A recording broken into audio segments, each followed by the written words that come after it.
Напередодні вироку кримчани підтримують Руслана Зайтулаєва. Он голодовку держит не за себя лично, за всех крымских татар. ДР він. Питання до представників російського посольства в 10-те без відповіді.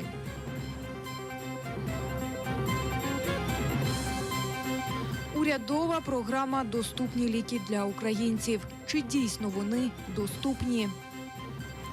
Ну, що саме дешеве?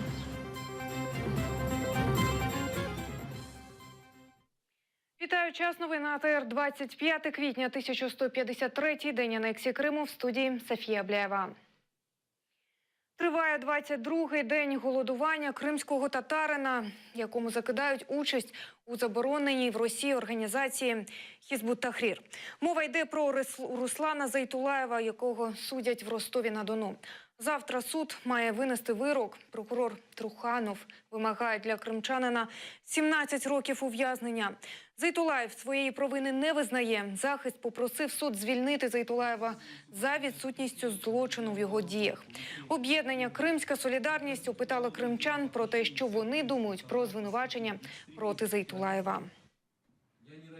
Он голодовку держит не за себя лично, за всех крымских татар.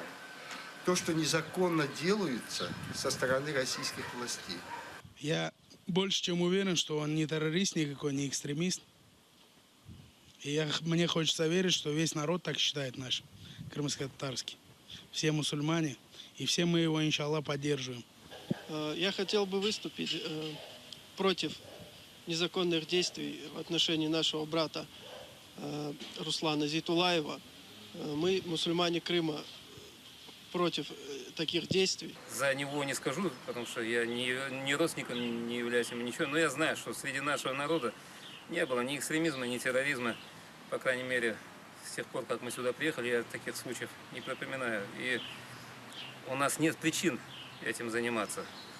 Считаю, что с ним поступили несправедливо, и то, что он не сдается, я только горжусь этим. Факт в том, что этот парень, этот щупленький паренек оказался сильнее этой государственной машины. Конечно, этот парень попался в ненужное время и ненужный час. Ну, как бы кому-то это выгодно было, чтобы его арестовали и присудили этот срок. Я не думаю, что это справедливо все. Все-таки никого не убил, ничего плохого не натворил, я считаю. Борется не только за свою, как говорится, шкуру, а за весь наш народ и за всех осужденных, которые сидят за стенками. Зайтулаєв 4 квітня оголосив про безстрокове голодування. Кримчанин висунув ряд вимог, зокрема припинення переслідування кримських татар, закриття політично мотивованих кримінальних справ проти них, а також передати його Україні як громадянина цієї держави. Мои силы, хоть и на сегодняшний день на исходе, но я тверд в своих убеждениях и всегда буду стоять на истине, на той истине, которую я изначально для себя выбрал. Я не остановлю эту голодовку, пока не услышу вердикта от судей. И все, что мне инкриминирует, это абсолютная ложь. ДР він. Акція на підтримку зниклих кримчан відбулася у Києві. Це 10-та акція з такою назвою. Цього разу вона була під гаслом «Пропасть в пропасті», пропавши в пропасті Російської Федерації.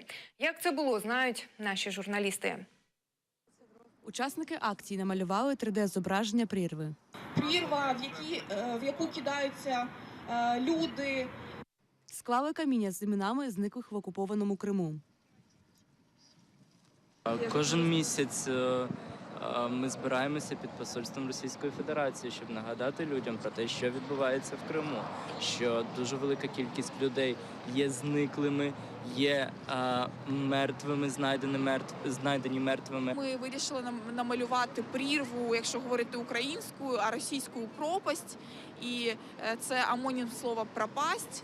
Да, тому намалювали таку прірву перед посольством Російської Федерації, щоб дати такий художній посил про те, що люди зникають, людей кидають у цю безвихідь якусь, в прірву без виході. Посольство Російської Федерації зачинене з 2014 року. На паркані висить оголошення про те, що ведуться будівельні роботи.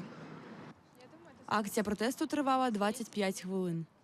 Кристина Голомах, Діана Аргінська, Ельдар Тарахташ, Заман АТР. Мешканці Янікапу, тобто Красноперекопську, міста на півночі Крима, п'ють солону та смердючу воду. Розповідають, з кранів там тече вода з Чорного моря і озера Сасик-Сіваш. Раніше вони користувалися прісною підземною водою, тепер її використовують промислові заводи з сусіднього міста Армянськ. Вообще она, вода не в дугу. Вонючая, и вообще ее пить невозможно. Было, что что-то падает, не знаете, такие, как лапти, ну вот, с труб. Или мох, или что там. Соленая какая-то, понимаете? Постоянно красная бежит. Где-то что-то ремонтируют, все, она красная у нас. Мы пьем, ну, лично я вот беру в танковом на роднике. Потому что здесь пить нашу невозможно. Я езжу в Новорыбацкий поселок, беру артезианскую воду, там, 5-литровую бутылку. Президент ПАРЄ може піти у відставку у п'ятницю через візит у Сирію з російськими депутатами. «Європейська правда» повідомляє, що він перепросив за свої дії. У Страсбурзі тривають надзвичайні слухання щодо цієї поїздки. Президента парламентської асамблеї Ради Європи Педро Аграмунта. Напередодні депутати ПАРЄ вимагали відставки президента асамблеї. Аграмунт раніше заявив, що під час поїздки до Сирії разом з російськими депутатами він не представляв асамблею.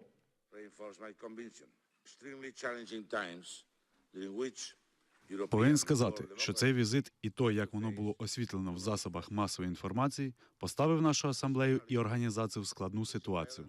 Дозвольте мені сказати наступне. Цей візит був помилкою, і я це зрозумів. Я недооцінив реакцію на цей візит всередині асамблеї. Деякі ліки в аптеках України з 1 квітня можна отримати безкоштовно або за доплату. Скористатися урядовою програмою «Доступні ліки» можуть люди з серцево-судинними захворюваннями, бронхіальною астмою та діабетом другого типу. Чи доступна ця програма для киян, намагалися дізнатися наші журналісти. Ця жінка вже купила ліки за програмою. Вони в аптеці коштують 140 гривень, їй обійшлися у 20. Проте доступний препарат меншого дозування, ніж треба, тому цих пігулок вона щодня приймає удвічі більше. Я в аптеке спросила, вот СР с продленным действием, у них в программу не входит, потому что я так понимаю, что если не продленного действия, нужно по 500. После завтрака 500, в обед 500, после ужина и на ночь 500. А с продленным, поэтому утром 1000 и вечером. За програмою з 23 безкоштовних препаратів 20 українського виробництва, інші – іспанського, ірландського та словенського. Діабетики з цього переліку можуть отримати тільки 2 вітчизняних препарати. Що, мовляв, уряд бере самі дешеві препарати. Це неправда, це не відповідає дійсності. Уряд затвердив, вірніше, Міністерство охорони здоров'я затвердив перелік, в першу чергу, ефективних препаратів. Доступні ліки можна знайти в аптеках з такою наліпкою. При собі необхідно мати рецепт ендокринолога. Програма діє 3 тижні і користується попитом, каже лікар Ірина Дячук. В цьому році ми навіть не очікували, з початком програми, з 1 квітня, в нас вже за 2 тижні звернулося 1230 осіб і 1230 рецептів виписано. 630 осіб звернулося. Чоловік Ганни Горобець – діабетик, сам не підводиться з ліжка. Аптек, де можна отримати ліки за програмою, поруч із їхнім домом немає. Прошу або одну подругу, або другу подругу. Прошу, щоб купили і привезли.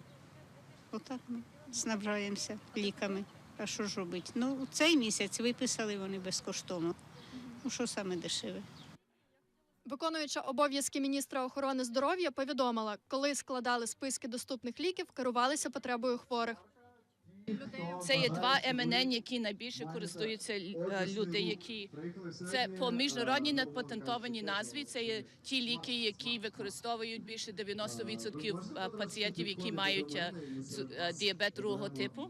А вони прописані по МНН, не по торговельних назвах. То по торгових назвах, можливо, там не попали всі, які могли бути. Олег Косенко, лікар, прописав іноземні ліки. Мой эндокринолог мне четко сказал, вот это 2 твоих препарата. никаких украинских, не думаю. Світлана Поломарчук, Дарина Іванютенко, Ельдар Ісматов. Новини АТР. Детективи Національного антикорупційного бюро України 4 години допитували лідера радикальної партії Олега Ляшка. За словами політика, його викликали в якості свідка за фактом незаконного збагачення. Радикал вважає цю справу політичною та сфабрикованою. Ляшко пригрозив притягнути керівника спеціалізованої антикорупційної прокуратури Назара Холодницького до відповідальності за, мовляв, зловживання посадовим становищем. Вчора директор НАБУ Артем Ситник заявив, що їм САП передало збірні матеріали справи щодо незаконного збагачення Олега Ляшка. Ми вважаємо це політичні переслідування, намагання дискредитувати мене і мою команду. Ми будемо боротися, ми доведемо незаконність всіх цих справ. Я вимагаю від САП повідомити, за яким фактом проти мене порушена кримінальна справа. Якщо я вчинив порушення закону, якийсь злочин, я вимагаю повідомити мене і громадськість, який злочин я вчинив. 3 людей загинули у Каракасі під час акцій протестів. У квітні у Венесуелі розпочалися масові опозиційні мітинги через рішення Верховного суду, який надав президентові країни право діяти всупереч парламенту. За цей час загинули 30 осіб, майже 800 опинилися за ґратами. Напередодні прибічники опозиції перекрили головні автомагістралі столиці, влаштували сидячий страйк. Ми стомилися. Молодь залишає країну. Тут немає майбутнього. Через цей кримінальний режим гине усе більше людей. Ми хочемо позбутися цього насильства. Єдиний вихід для нас покласти цьому край – це мирно протестувати на вулицях.